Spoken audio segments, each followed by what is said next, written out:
It's hard to remember way back then. See how awkward that was? That was so intentional. Because I'm all the videos we've been watching, I see myself jamming with it. I'm like, okay, it's getting really old. Enjoying It's really getting old. Chris Someone try DeClerc's something music? different. Yeah, Chris DeClerc. We really enjoy his music. We except really for do. Today, when you were being awkward about it. That's right. I was awkward. So your music did not make me move today, Chris DeClerc. It is kind of early. Right. It is really early. It's like 5 o'clock in the morning. Really early? Oh. Yeah. Okay. Yeah. It's I'll roll with 5. that. We work really hard here and get up early. You want to be on our radio show? Be here at 4:45 a.m. Okay. Yeah, and then we'll be ready, right? Always. Yeah. All right, so Eric Howerton. Oh, I get to introduce myself today. Yes. My name is Brooke McNeely. I am the CMO of You Ninja plus WhyteSpyder. Creepy. And we have with us. I'm Rhonda Wotowis with Kendrick Fincher Hydration for Life. Oh, whoa! Wow. You threw a curveball in there. I know. Different what was the? Different last name. Oh, yeah, you knew that. Well, I did know that, but I didn't know that. I've never heard you about being married, but then I was like, I was like, there it is. There's a new name. That's exciting. I like my new name. I like it. I don't have any problem with the new name. It was just a curveball because I haven't heard you introduce yourself with your new name, your new last name. Congratulations. When did you get married? November. That's exciting. Awesome. Yeah. Yay. Congratulations, Thank Rhonda. Thank you. So, Rhonda, what are we talking about today? This is a great interview. You're awesome at this. So I don't know. All right, so Rhonda, go ahead. Thank you. You do things, right? What are the things you do? Yeah. Tell us, Rhonda. With Kendrick Fincher Hydration for Life, we educate on proper hydration and heat illness prevention. So, hot summer, a lot going on. Yeah. But what's really cool is, folks like WhyteSpyder that have been involved for years. And thanks for the plug. Well, for sure, because you've done a lot for us. Yeah. But we have so many organizations that are involved year round. And so when it gets hot like this, we got the stuff. We got the squeeze bottles. We got the things that the mugs we've got for teachers now. Mm-hmm. So we have the materials because people don't think about it always in the wintertime. No. Even though we're educating year round on proper hydration. They don't always think about it in the wintertime, but when it gets hot, they'll go to our website, they'll look for information. We get calls from parents that say, "Oh, the coach isn't letting my kid have a water break." Yeah. But we're prepared then when That's the awesome. heat is on. So, yeah. The heat is on. Oh, I mean, I couldn't that help should be our theme song. That should be your theme song. Good job. Turn the audio you got to turn the audio up. Play the jingle, bad. Brooke. I mean, everybody's really getting tired of watching these videos and seeing you fail the jingles. We're going to start getting comments. Can you please get somebody else to handle the jingles? Like you need a TD. You need a technical director. Oh, a JD. Jingle director. Jingle director. A jingle director. That's what technical. we need. So, Rhonda Fincher, Wotowis. Rhonda Wotowis yes. is one of the most awesome people in Northwest Arkansas. You're welcome. I just did that. Yeah.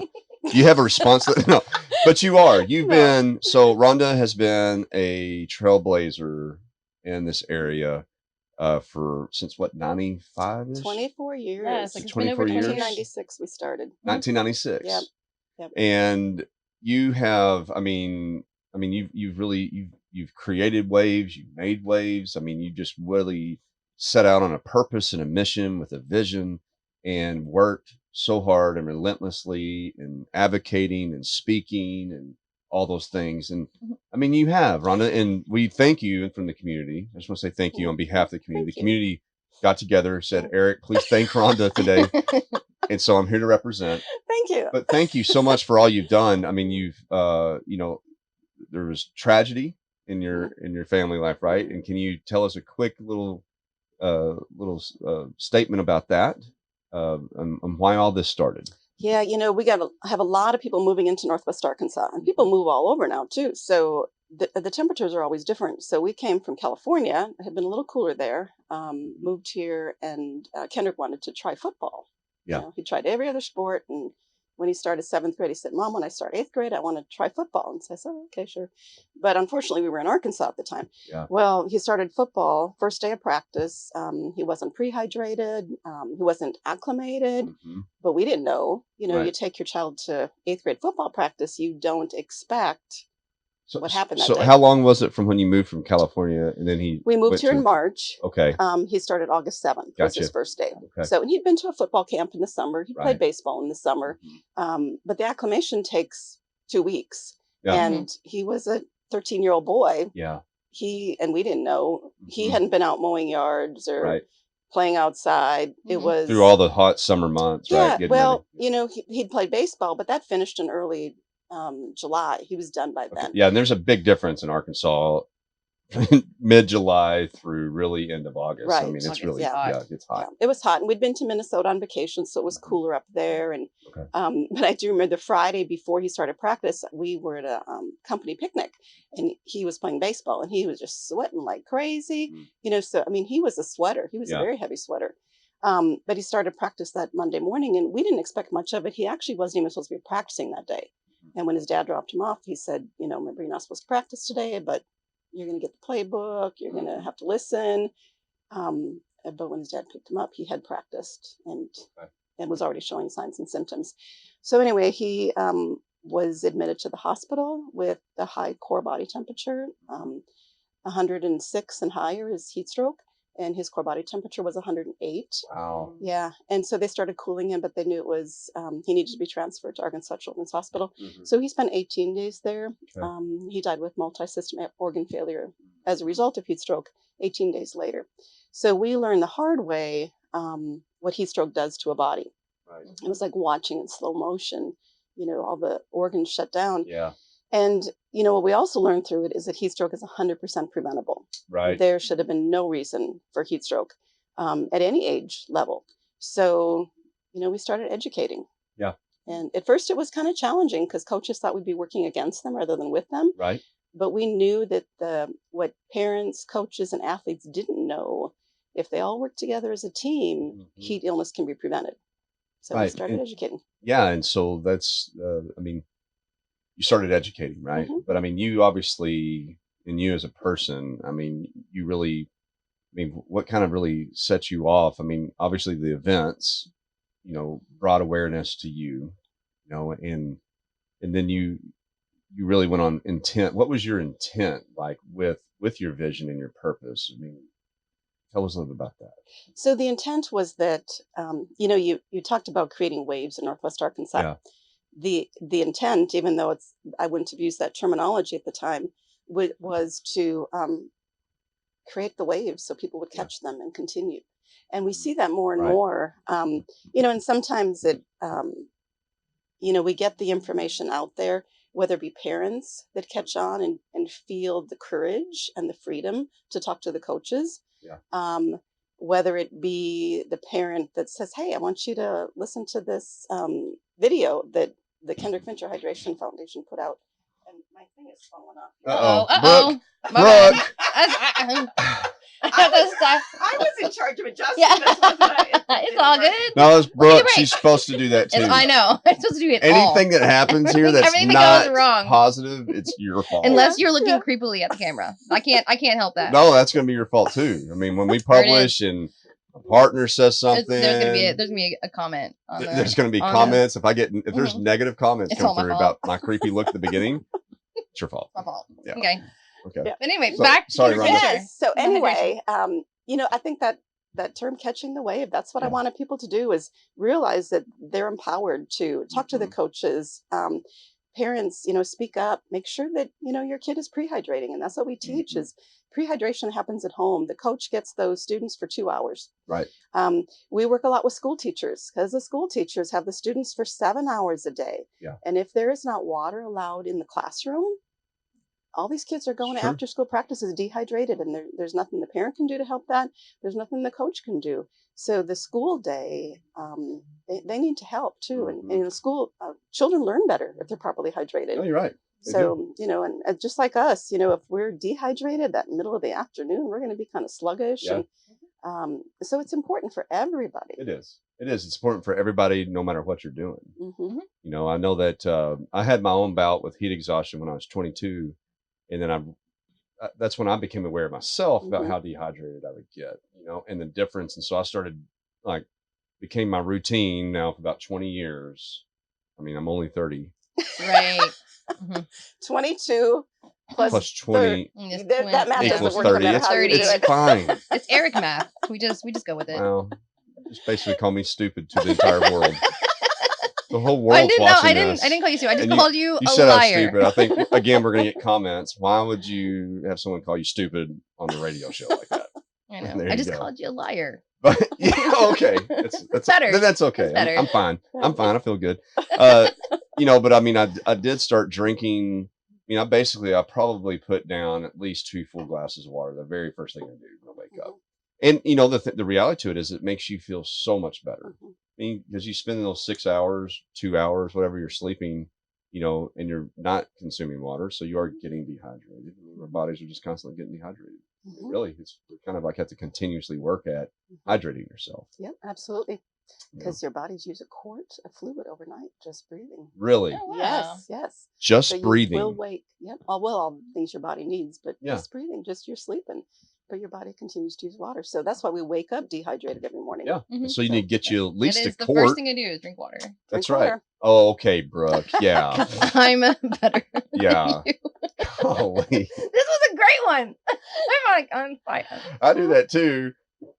Oh! I'm gonna do everything you do, dude. I'm sorry. I'm just in a mood to pick on you this morning. I'm done. Okay, that was my last one. From now on, we're good.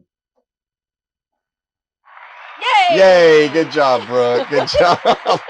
So, I mean, the thing about it is that I know that when I had my episode, it took me a long time, like years, to basically overcome the triggers from my mind that I was going to be dehydrated in any kind of outdoor activity I was going to do, or and really any kind of exercise. So it really, there was an impact, not just physically from that, but also mentally. And then it really kind of affected my life for a period of years where I just didn't work out as much. I was scared. I can be a little vulnerable here. I was scared. I was really scared. It's okay to be scared. Okay. Well, I was scared. But I was. I had fear that was kind of plaguing my activities and what I would love to do. Before then, I was, I would just run, and I would just run and run and run forever. But I would always, I push myself to kind of the limits, and that always felt really good, But after that happened, I became really hesitant to go as far as I used to. And it took a long time for me to kind of get over that. And now I'm just a freaking machine. Yeah. Dude, I go to the utter end. I'm just like drinking water and now pushing. You're, yeah. Just when you were hydrated, you were ready to go. Yeah, give me a bottle of water. Watch what happens. Superman time. Yeah. But anyway, I got involved with the organization a while back, and then WhyteSpyder, we've been really involved in helping. Yeah, you were on the board. Yeah, I was. I don't know. Was I a very good board member though? You were an excellent board member. Thank you, Rhonda. Yeah, and we kept you on the advisory board too. Yes, sometimes you forget to show up, but but you're pretty good. Like 89% of the time. Yeah, way back then. Way back then, yes. Yeah. Enough water. But I always, it's not just, the thing to me is it's not only is it the mission, right, of what the organization is doing, but it's the people within the organization. Yeah. And you know what? We don't have that many people employed by the organization because we're still relatively small, but it's organizations like WhyteSpyder and all of our sponsors that help us grow. But what we've been very blessed with is all the volunteer leadership, either on the board or through our committees, our events. Yeah. And without those people being involved, there's no way we could have done this. Yeah. So we've been very blessed throughout the years with the volunteer leaders that have stepped up and really taken the place of the hiring full-time staff members. Yeah. Yeah. And that's true because like you have a 5K race, you'll have a lot of different events throughout the year. And there's a plethora of volunteers that come behind the organization. Yeah. How have those annual events grown? Hold on. She's not allowed to ask any questions. Hey, let's talk about that was my last step. Okay, I'm sorry. Let's talk about Kendrick Fincher and Rhonda for a little bit instead of what Eric drank water. Eric's done. Eric didn't drink water once. But you know what? It happens to so many people. Yeah, it does. So many people have experienced heat illness, and a lot of people don't dare to talk about it because they feel they were weak. They feel they did something wrong. That's right. And so that's what it takes, is the people to speak up and say, wait a minute, that happened to me too, and it can happen really Yeah. fast. So that is part of what we want to get across. And you know what's interesting is we do too many events. We do, but right now, It's good. because we don't. It's hard to raise money through events. It It's is. so time consuming. If it weren't for all the volunteers, we could never get it done. That's right. But our youth run has been the longest. This Mhm. was our 21st year That's awesome. of that. And it's pretty, you know, 750 participants every year between the kids and the adults. So that's pretty good. Our golf tournament is a whole lot of fun. In fact, we just had one yesterday. And it's really our sponsors that are involved with that. And then, you know, we have the gala, which is great. I don't even know how many years we've been doing those events. We were trying to add up yesterday in the golf tournament, because we've worked with so many different organizations over the years on that. And I think we've had like 14 golf tournaments. And then the gala, I think we're probably at 11 years on that. That's awesome. 12, maybe this is the 12th. So we do a lot of events. And then this year we also added one called Heat Fest, August 1st. We're working with the Lowell Advertising and Promotions Group. Okay. And having an event in Lowell. And we're kind of excited about that because August is Heat Stroke Awareness Month. And we're going to be playing bagel in the heat and volleyball in the heat. And so hydration is going to be really important. And when kids' activities in the morning. So that's another event that we're working on this year. So we do a lot of events. We have the Beat the Heat Luncheon in partnership with Mercy. And that's great because you have a captive audience of 450 coaches. That's right. You know, and so it just reminds them that, hey, we're here to support you. We award Hydration Hero Awards to coaches in the area that really exemplify our mission and work with the athletes. So yeah, we do a lot of events. But the most important thing we do is the education. And the events they create awareness in the communities. People kind of pay attention when you're having an event. If we say, oh, we're going to go to, you know, Frank Tillery Elementary School and talk to the kids about proper hydration. They're like, well, that's nice. You know? But you have an event and they're like, oh, that's really cool. So we do have a lot of events, but we do a lot of education, and the events make the education possible. How many schools do you go to? Do you go all the way around? I'm asking all sorts of questions. Like Northwest Arkansas, is it just? Yes. Northwest Arkansas is our base because we do our fundraising here. So the fundraising dollars stay here. We will go out of the area if they apply for a grant or, you know, the PTA or somebody supports that, then we'll go outside of the area. In 2019, no, we're in the 2000s. In 2018, we were in 26 different schools. But the education we do is, you know, not one-on-one with the students, but like in the classroom or PE. Sometimes we do assembly style. We modify it to the needs of the school, what will work best in that school. So we reached about 8,200 students last year. That's great. In 26 different schools. I know that can I say something? Oh, I'm sorry. Oh yeah, you're here. Okay, that's right. I know my daughter would come home from school and she'd have a, you know, Kendrick Fincher Hydration for Life water bottle. You know, it's just neat to see the kids have that. Has got the Be Hydrated little bee on there. You know, it's pretty neat to see kids come home with that. And isn't it fun when they, you know, because we talk to sponsors sometimes and they're like, oh gosh, my kid came home from school with that. That's right. And it's kind of like, then they get it, you know, they understand that this mission is important. And a lot of times once the kids have received the education, they go home and they talk to their parents and their siblings, and they're so excited about what they learned. And I've had parents say, you know, thank you very much. Absolutely. Because I have talked to my kid all the time about drinking enough water, and they never listen to me. And then they come home and they're saying, you know, I need to look at the color of my pee. That's right. That's right. And then they're telling their parents they need to do the same. Right. I know. Right. Like, Mom, are you hydrated? You know, what's color your pee? What's color of your pee, Mom? Start judging their parents. So thanks for helping our kids judge our parents. Oh, they don't need help. It's just giving them an extra thing to judge us on. Okay, I got you. All right. Yeah, you're right. No, it's I mean, that's a good thing, because I think in you know, just a kid's mind, like, to understand that that's important. I mean, it really does make a difference. I mean, you'll never know the amount of lives that you really saved, or the amount of problems that you prevented for other people. But, you know, a big thank you is deserved for you and everybody within the organization.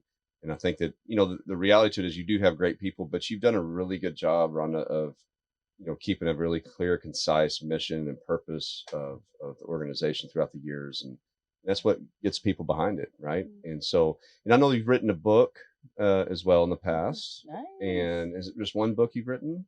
Just one, yeah. Okay, just one. I've had too Just many one. events to write any more books. So. Yeah, you have. Yeah. You just did one book, but just you've did done one book, 5,000 yeah. events. I'm Yeah, I know, sorry. that's okay. Where's the time at? Why haven't you Yeah. written How many more books books? have you done? Just You've done one. two? Haven't you done two? Just one. One. Oh, just No, one. let's not give Just him. one. I've been too busy managing. No, I'm not a good manager, really. I mean, I'm not. I'm pretty weak at that. But That's that's fine. for another conversation. Well, I'm actually good.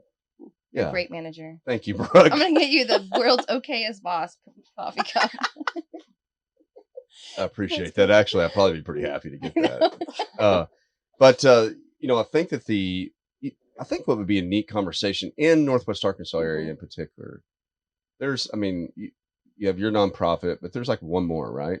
In Northwest Arkansas, another nonprofit. Only one. Oh my, yes, yeah. Let's be There's a sarcastic. few. There's a few. Yeah. There's a few, and which is wonderful. And then there's also some, just it causes a little bit more of competition. I mean, not that we're really competing, but it becomes basically a lot of oversupplied market, right? And potentially, I guess what I'm trying to say is that in just this little area, there's a lot of nonprofits all trying to build nonprofits and do their missions, and there's going to be more, but from your experience, I think that people would be really interested. I mean, if something I've become passionate about something in my life, that I've experienced or whatever it might be, and I want to start a nonprofit. I mean, what do you have any advice for people like that? I mean, let's say that's anywhere.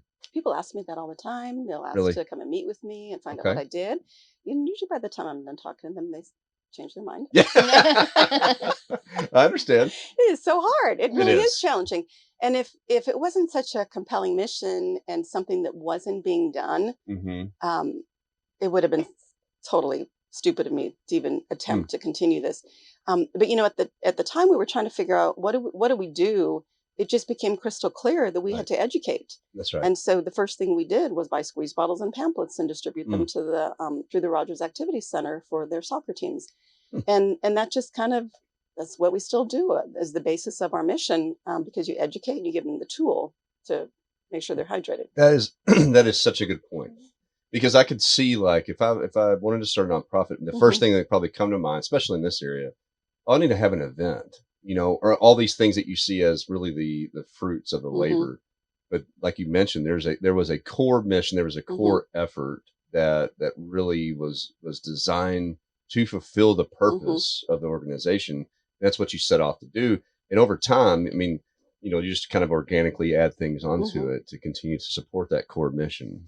Yeah, because when we started, we were educating middle school boys because Kendrick was a middle school boy. Right. And then we discovered if middle school boys don't understand why they need to drink water and why proper hydration is important to their body, by the time they get in middle school, they're not going to listen to you. So, so we went and we started in the elementary schools educating, and that's made a huge difference. And the elementary school education program is one of the larger programs that we do. But yeah, we do a lot because we do the school-based education. We do the community with the cool huts and health fairs and educating the community.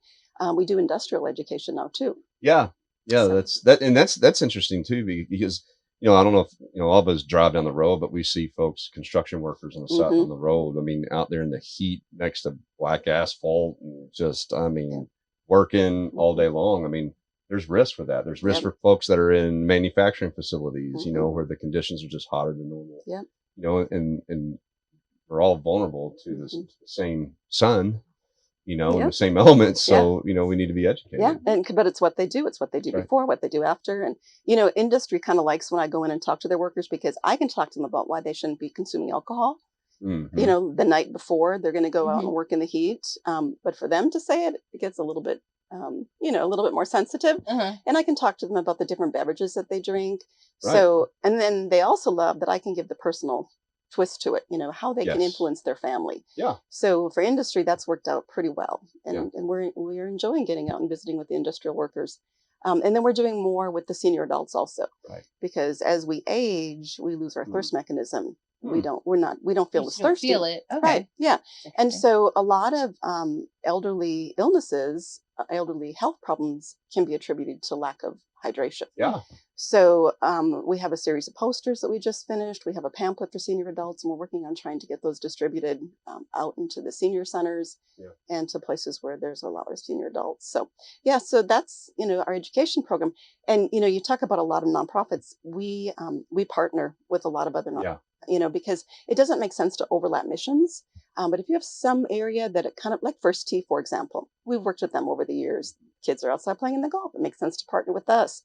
There's a lot of groups that we do partner with for education, squeeze bottles. Mm-hmm. So, and Northwest Arkansas, when there's so many nonprofits, that those partnerships become very important. Yeah. And I would say like starting a nonprofit, you'd probably look at like Kendrick Fincher Hydration for Life organization, and see all the things and all the, the industrial side to the, First Tee to all these different things that you're doing. And, people will tend to just kind of look at that end result and get lost in those weeds, right? Like they overwhelm themselves immediately. Mm-hmm. Well, and people think it's easy. It's not easy, man. No, it is not. Well, it's like starting your own business. It is totally. Well, that was easy, right? That's easy. Okay, starting a for-profit business is very easy. So you got monies, you got people love you. I mean, it's great. Everyone's supporting you. It's wonderful. Yeah. So that's how I remember the last so 5 years of happy. WhyteSpyder is how easy it's been. It's easy. Yeah. Well, and I think it's funny too when people say, I'm going to start my own nonprofit. That's right. A nonprofit never belongs to an individual. Golly, The nonprofit, you just dropped a mic on somebody's dream. Yeah, the nonprofit belongs to the community. That's right. I may be a founder of Kendrick Fincher Hydration for Life. Yeah. But I don't. You don't. That's it. Yeah. I was a co-founder, but I report to the board of directors. Yeah, it is not my nonprofit. Yeah, and I was on the board of directors for a little bit. He was my boss. You reported to me. Talk about management. I mean, he was a good boss. Really? No, Yeah, because he never cared. No. Never. I don't think I even realized I was your boss. I know, I was like, like, Rhonda, oh. what can I do for you? Exactly. Yeah, that's perfect. The perfect situation when your boss is asking what they can do for you. Yeah, what can I do for you? Yeah, that's right. That was intent. You don't ask me that. No, I don't. No, I don't. I'm like, Brooke, push that jingle, push that jingle, do that jingle. Yeah, I'm sorry. I don't really do that. I know you don't. But I think that. You need to wrap this up though. Oh yeah, We gotta get Rhonda to her next meeting. Okay. Yeah. Yes, we I do. can So, sense it. Rhonda, we thank you for everything that you've done. We thank your organization for everything that you've done for our community and for this nation, and just educating and helping to prevent heat illness. I mean, you're right. It's 100% preventable. There's no reason why, and I think that if we're all more conscious of that as groups and teams and sports and companies, and then each individual can better understand that. I mean, we can prevent what's happened, in your family and many other families as well. And folks like myself that just went through, just had to go through a struggle that was 100% preventable, and so keep up the good work, Rhonda. You're doing an awesome job, and you and all of the team, and tell everybody hi for me since I haven't been to an advisory board meeting in about 20 years. Right now, I know some No, wrapping it up. hasn't been that I know, long. yeah. Okay, all right. Thanks, Wrapping it up. fun killer. Thank you for being Thank you, here. Brooke. Yeah, thank you, Brooke. Rhonda. We appreciate And it. thank you for the cups. Good These are job on the amazing. radio show. Mm. Well done. And we Audi 5,000. I just did that. I own that. Save it now. All right.